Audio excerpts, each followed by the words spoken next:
purpose of influencing G20 nations and leaders to make women's agenda at the core of G20 deliberations. The emphasis of Women 20 is to influence the G20 leaders' declaration and the G20 communique and take steps towards building consensus for active engagement with women entrepreneurs and commitment to policies that will advance gender equality. Women 20 India has adopted a 4C strategy.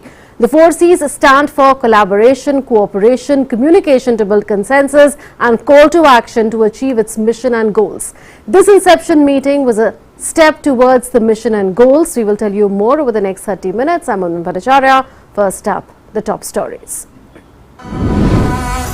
The two-day Women 20 inception meeting concludes today at Chhatrapati Sambhaji Nagar. Women delegates from around the world discuss women-led development in various sectors.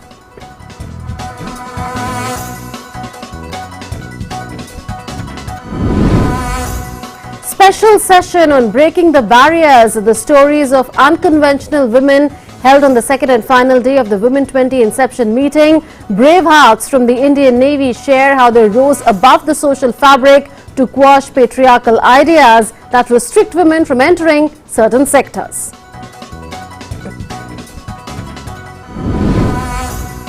Women 20 delegates participate in a session on enablers of women-led development, policy and legal frameworks, on the role of policy and legal frameworks as enablers of women-led development and economic empowerment.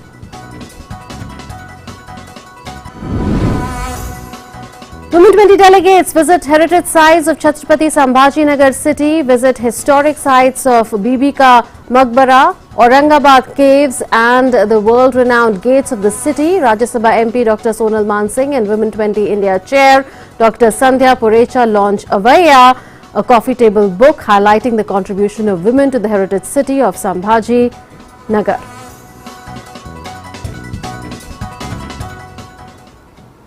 The two-day Women 20 inception meeting concluded at Chhatrapati Sambhaji Nagar in Maharashtra today. Women delegates from around the world discussed women-led development in various sectors and shared their unconventional stories over 2 days. Here's a sneak peek into the deliberations on the second and final day of the inception meeting. Day 2 of the first Women 20 inception meeting at Chhatrapati Sambhaji Nagar in Maharashtra saw extraordinary women share their extraordinary stories.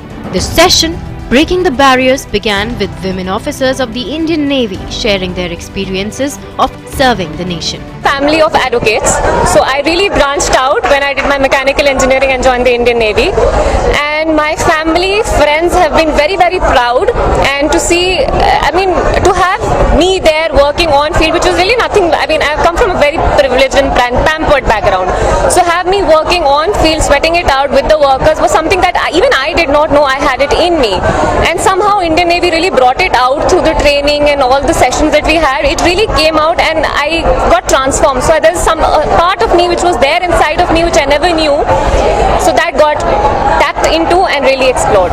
Zubaida Bibi, a rural woman entrepreneur from Jammu and Kashmir, shared her story of transformation from rearing animals to becoming an entrepreneur in the domain of printing, and also shared how more and more women are joining her ranks and making a mark as entrepreneurs.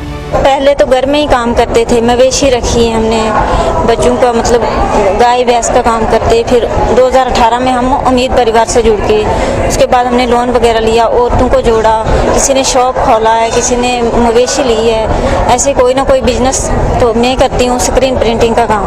हम बहुत अच्छे रहते हैं, हम जम्मू में ही रहते हैं, कश्मीर में नहीं, डिस्ट्रिक्ट जम्मू में रहते हैं, लेकिन हिंदू मुस्लिम सिख ईसाई सब हम बिल्कुल मिल के रहते हैं। ऐसा कोई नहीं है कि जैसे कल भी पूछ रहे थे वहाँ हम सुनते हैं ये हो गया वो हो गया, ऐसा कुछ नहीं होता है, बिल्कुल अच्छे से रहते हैं। The Mission Director of Jammu and Kashmir Rural Livelihood Mission under the Ministry of Rural Development and Panchayati Raj Ministry gave an insight into the teething challenges faced in getting the rural women of J&K on board and into how those challenges were overcome through credit extension. Initially, when the scheme started in 2014, there was a big mental block. as in these girls would have, they don't participate very eagerly. They didn't participate then, but now because all the doubts and everything is clear, and the credit which the financial institutions give them, wholeheartedly support them, and the non-performing asset percentage of these women is 1%. So they are employable, and the banks and other financial institutions think them as take them as an employable category. And she is not the only one. This is what I also said in the room, that every block has a success story in Jammu and Kashmir, and for the last 2-3 years now they are eyeing for a 10 lakh loan. So this shows that they are very eager to be part of the mainstream. The session's moderator Padma Vibhushan and Rajya Sabha MP Sonal Mansingh asserted that the lost glory of women needs to be brought back. The 2-day Women 20 meeting in Maharashtra's Chhatrapati Sambhajinagar aims to bring together women from across the world to find solutions to the common challenges that over 50% of the world's population faces. Shreya Upadhyay's report from Maharashtra for DD India. The Women 20 inception meeting got underway at Chhatrapati Sambhajinagar in Maharashtra, and the Women 20 delegates participated in the heritage tour of Chhatrapati Sambhajinagar city. The city is known as the City of Gates, and delegates passed through Delhi Gate, Rangeen Gate, Barapulla Gate among others. Delegates also visited Aurangabad Caves and Bibi Ka Maqbara as part of the city heritage tour. Delighted by the heritage and hospitality of the city, the delegates said India's welcome is one of the warmest. The primary objective of the meeting is to ensure that gender considerations are mainstreamed into G20 discussions and translated into the G20 leaders' declaration. Our correspondent Shama Mishra reports on the heritage tour.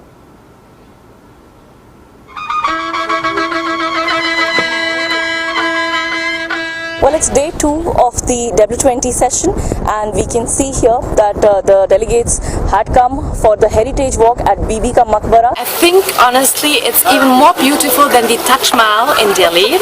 I was there, I saw it, and I think this is the much more beautiful, and I'm so happy and glad to be here. Bibi Ka Maqbara was built in 1660 by Aurangzeb for his wife, and as we know that Bibi is a lady and tomb because it's the Maqbara, and so literally it is the tomb of the lady, and this is one of those most captivating architecture here of Chhatrapati Sambhajinagar.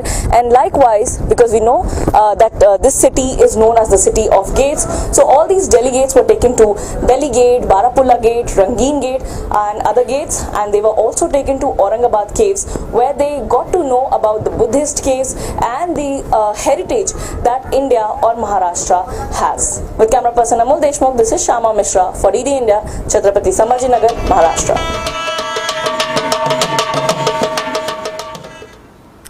Women 20 delegates, members, special invitees and other guests were also taken to the heritage sites of Aurangabad Caves. Nestled in the lap of verdant hills, Aurangabad Caves are a historian's delight. Located to the north of the city, they are a set of 12 Buddhist caves dating from the 3rd century AD.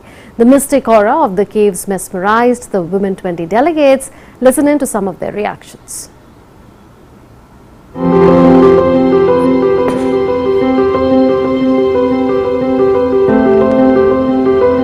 Beautiful heritage place, very impressive, very old, and the origins of a religion where it's put together, and then you can do yoga for today. That's great. India is lovely. I like very much India, and your hospitality is the first in the world.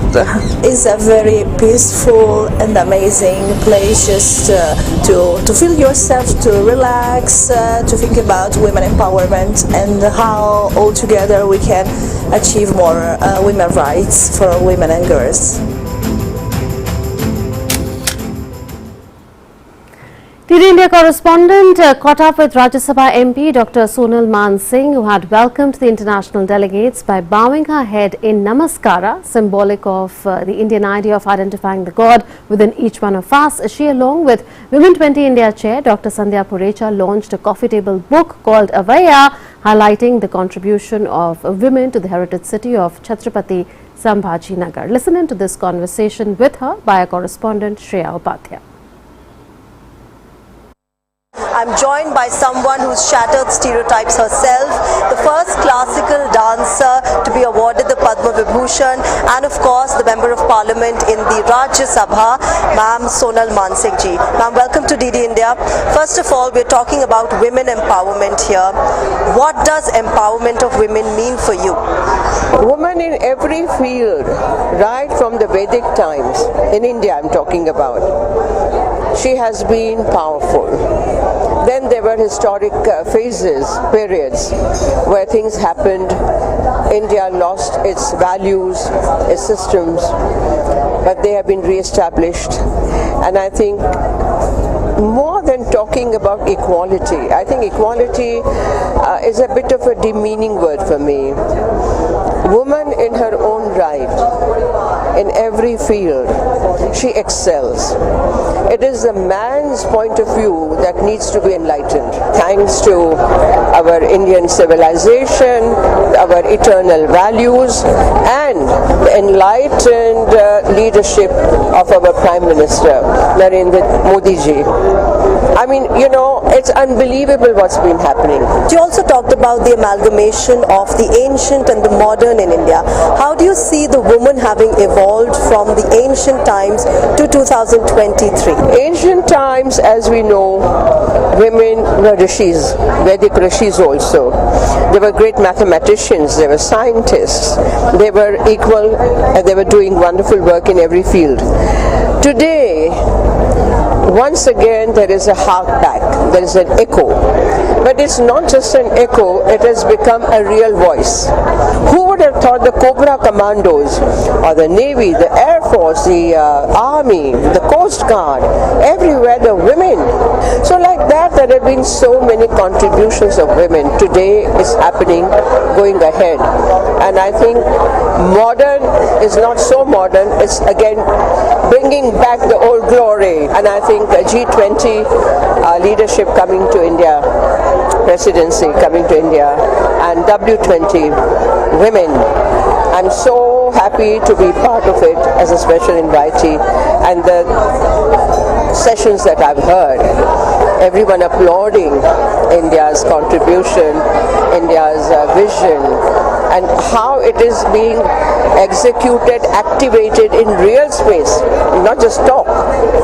That is so wonderful. In terms of empowering women, how do you see yourself as an artist giving out that message? Art is called soft power culture. I call it strong power, because I think it goes direct to the heart.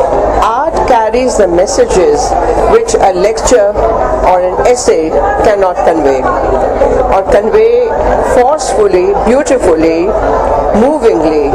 And I think artists have a big role to play in modern India. But there is real stuff in there, I think, which needs to be still further explored.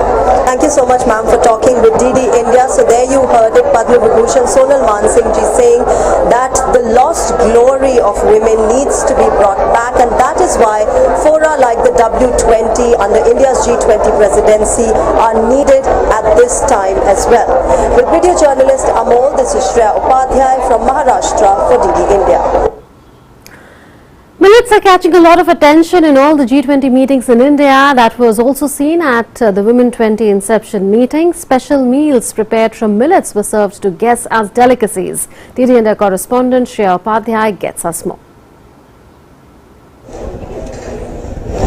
These ragi biscuits are delicious, and as India celebrates the International Year of Millets in 2023, here behind me is a millets counter where you can see ragi cookies and jowar ki chaat and bajra cookies as well. So let's talk to the man who's made all of this, who is the mind behind these absolutely delicious recipes. I'm joined by Mr.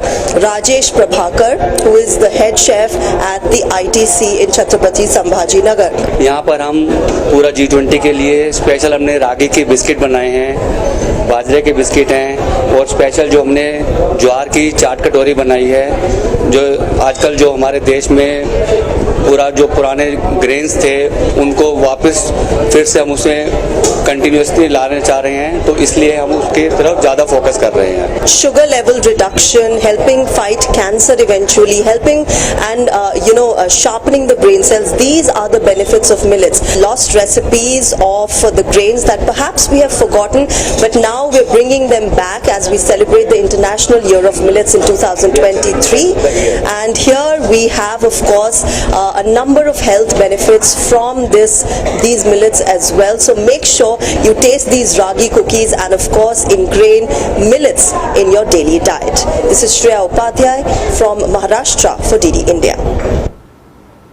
The first day of the Women 20 Inception meeting at Chhatrapati Sambhaji Nagar yesterday saw delegates being treated to a traditional welcome at the cultural night. Delegates were seen wearing Nawari sari and bangles. DD India correspondent Shyama Mishra spoke to the delegates on their experience.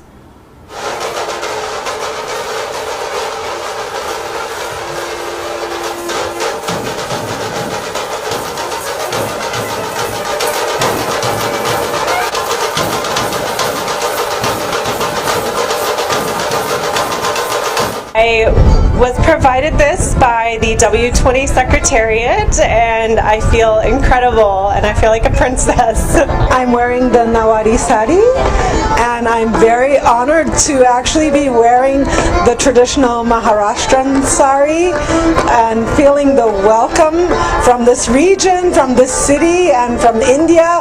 It's my first time, so I'm really overwhelmed with this unforgettable welcome that we've had. I'm wearing a shalwar kameez. It's a beautiful one that I found at the hotel, a wonderful boutique throughout India. They made these and he fitted it to me and he was wonderful in helping me find the right fit. I'm wearing jewelries, so no knife but bangles, and it's beautiful. I just love it. I know that here beautiful Indian ladies wear it with their saris, with their original dresses, so I'm happy to be able to wear them tonight and they make me feel really beautiful.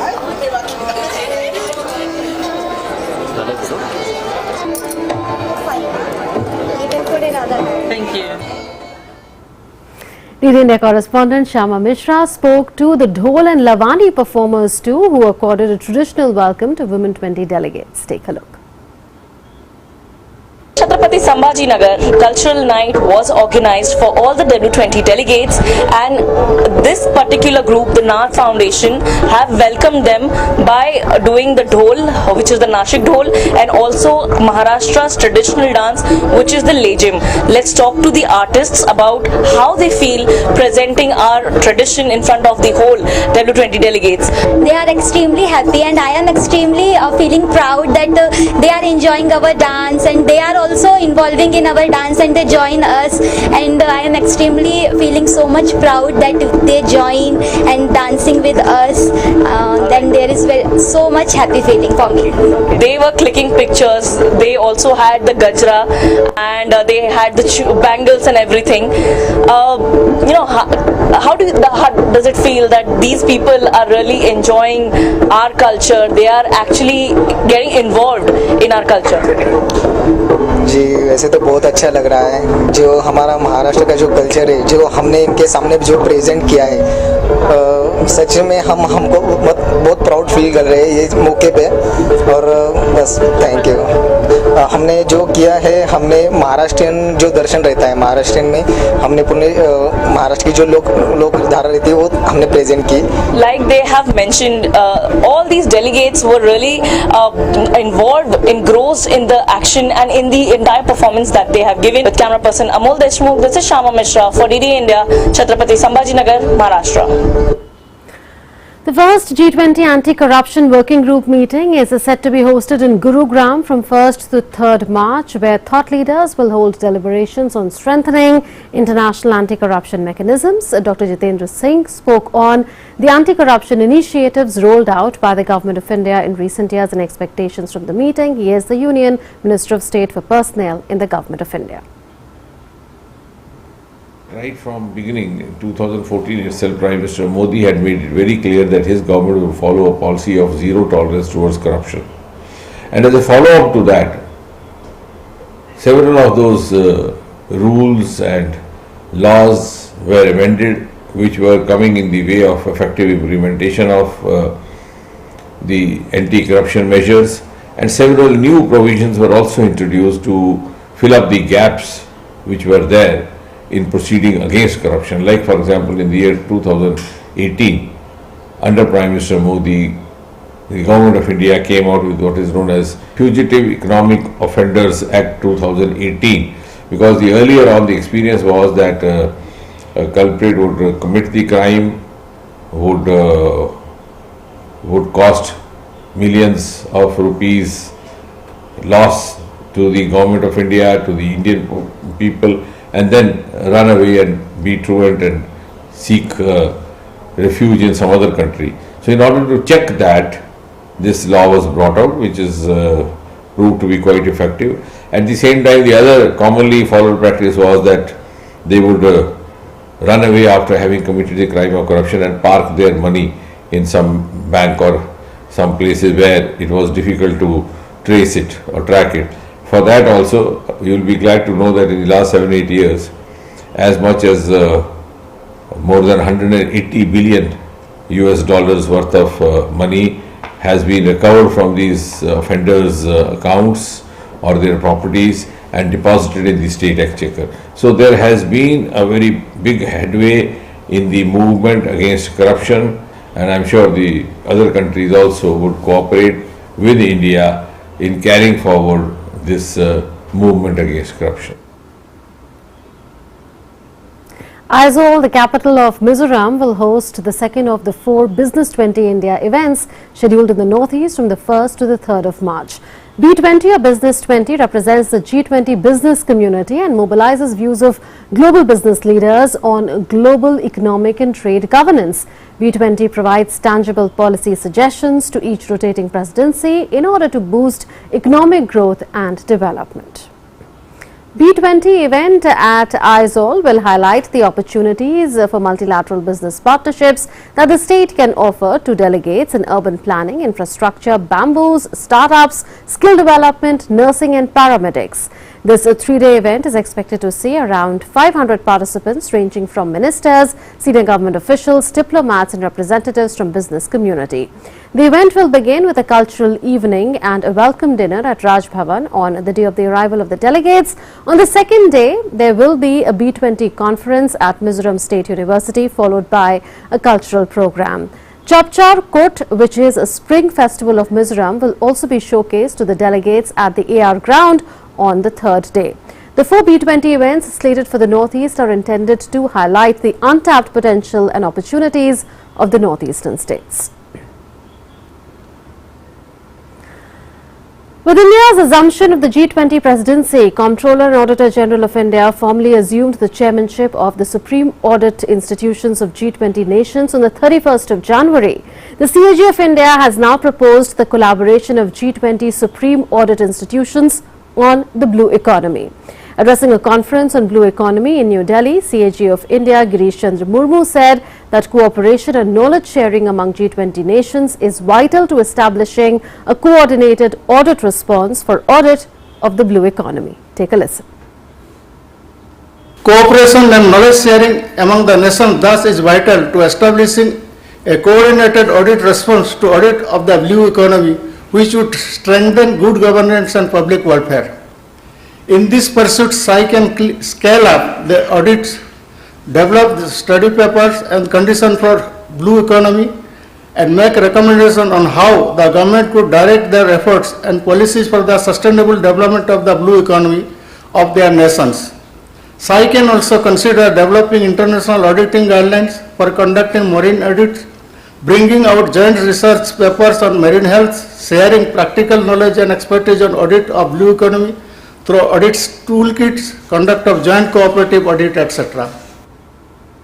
Earlier on Saturday, a dedicated G20 pavilion at the New Delhi World Book Fair was inaugurated by Minister of State for External Affairs and Education, Dr. Rajkumar Ranjan Singh. You may visit the G20 pavilion and know about India's G20 journey, explore a wide range of books from G20 countries and also participate in a G20 quiz.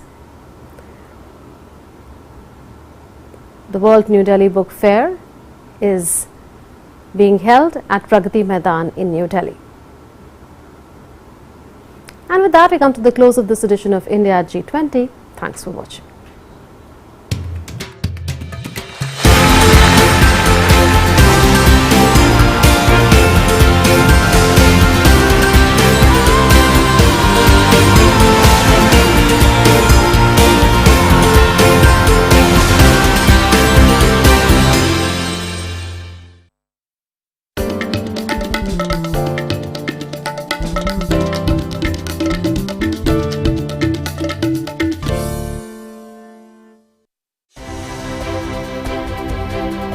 Now, how critical is the kind of work you've done for the people of Australia as well as India and the world? Some of the technologies which we are developing, Gautam, are really going to play an important role in many areas. Just to give one of the areas which we are splitting water to generate hydrogen as a clean energy source, and it's a transportable, storable and clean energy source, for example. And we have been developing some nano electrodes for studying the brain and better understand the dementia and aging population. There's a major issues in terms of Alzheimer's disease or so. So again, we are working with our collaborators in a multidisciplinary field of stem cell biology and neurobiology or neuroscience and computer science and nanotechnology.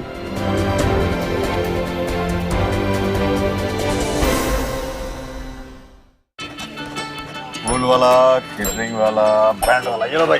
Band बजेगी पापा, अगर गड़बड़ हुई तो गए पैसे। अरे नहीं रे, बैंक संभाल लेगा। कैसे? मैंने पॉजिटिव पे सिस्टम पे रजिस्टर किया है। बैंक को चेक्स और बेनिफिशियरीज की जानकारी दे दी है। बैंक चेक करेगा, जांच करेगा। डिटेल्स मैच नहीं तो क्लियरेंस नहीं। अच्छा, लाइए मुझे दीजिए। फोटो वाला, लाइट वाला, मंडप वाला।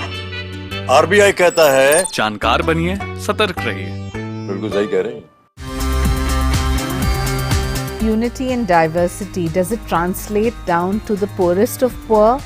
Is there a certain segment and section of society that feels that it's very marginalized and never a part of the majority opinion? Every time we focus more on the diversity aspect, and not to the diversity aspect, but a distorted aspect of diversity extending to the extent of divisivity. So, when our Prime Minister Shri Narendra Modi came, he has undertaken an uphill task.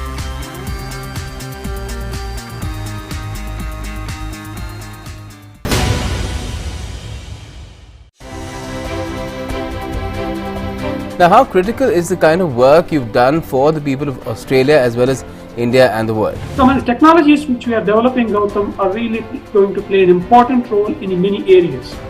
Just to give one of the areas which we are splitting water to generate hydrogen as a clean energy source, and it's a transportable, storable and clean energy source, for example. And we have been developing some nano electrodes for studying the brain and better understand the dementia and aging population. There's a major issues in terms of Alzheimer's disease or so. So again, we are working with our collaborators in a multidisciplinary field of stem cell biology and neurobiology or neuroscience and computer science and nanotechnology.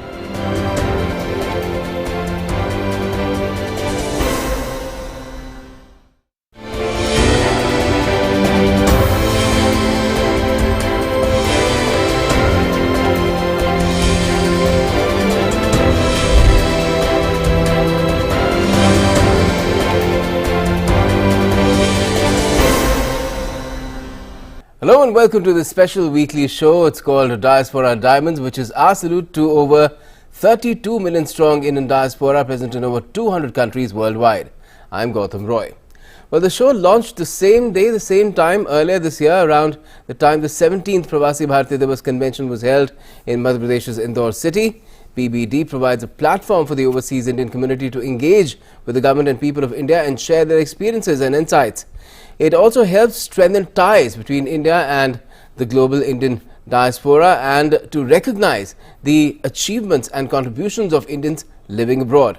The Pravasi Bharatiya Samman Awards are an integral part of the biennial event and are conferred by the President of India upon members of the Indian diaspora who made exceptional contribution in their chosen fields and have acted as India's ambassadors in foreign lands.